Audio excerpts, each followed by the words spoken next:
Qu'est-ce que le HuffPost Québec va changer dans le paysage médiatique québécois? Bien, le paysage médiatique québécois, il est petit quand même parce qu'on est juste 8 millions d'habitants.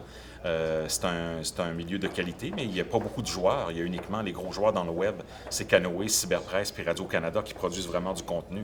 Alors là, il y a un quatrième joueur qui débarque et c'est sûr que l'émulation est très bonne, la concurrence est très, très saine. Puis nous, on va en profiter également pour envoyer beaucoup de trafic sur ces sites-là. Lorsqu'ils ont des histoires exclusives, on va mettre une photo, un lien URL pour envoyer le trafic sur ces sites-là parce que c'est des histoires que nous, on ne pourra pas confirmer ou produire nous-mêmes à l'interne.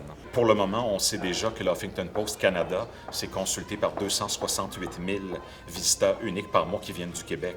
Donc, on part avec une très bonne base. On a également la base des gens qui consultaient le site web AOL Canada français, qui vont être redirigés sur notre site à partir d'aujourd'hui. Donc, on a quand même une base de quasiment 200 000 visiteurs par mois. Là. Après ça, bon, on bâtit pour grossir.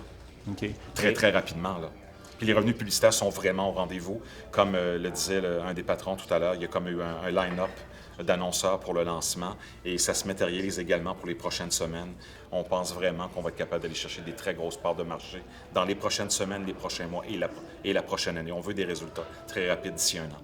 Si le Huffington Post a du succès et va chercher beaucoup de revenus publicitaires, ça va en faire moins pour ces autres médias-là. Donc, est-ce que ça pourrait leur faire mal? Ben, Et vous faire moins de nouvelles à aller avec lesquelles faire de l'agrégation? Non, je pense qu'il faut être conscient que Canoë, Cyberpresse, Radio-Canada.ca, c'est des très gros joueurs. Nous-mêmes, Radio-Canada.ca est un fournisseur d'informations, comme la presse canadienne, l'AFP, les différentes agences internationales. Je pense qu'ils ont leur stratégie, on a la nôtre. Nous, on va être très agressifs au cours des prochains mois. On voit déjà que les concurrents ont réagi. Le Journal de Montréal, qui est allé chercher deux de nos blogueurs dans les dernières semaines. Ils ont lancé leur nouveau site web la semaine dernière, un site web qui est très, très dynamique. On voit voir.ca qui a lancé une section de blog qui s'est développée donc au cours des dernières semaines en réaction à l'effet Huffington Post Québec. Donc ça, c'est très, très sain et tant mieux si ça peut amener une meilleure concurrence puis un meilleur contenu un peu partout ailleurs. Mais on voit que le marché médiatique est très petit, qu'il se ratatine un peu. Et puis, le fait qu'il y ait un nouveau joueur qui débarque dans le marché, moi, je pense que c'est une bonne chose.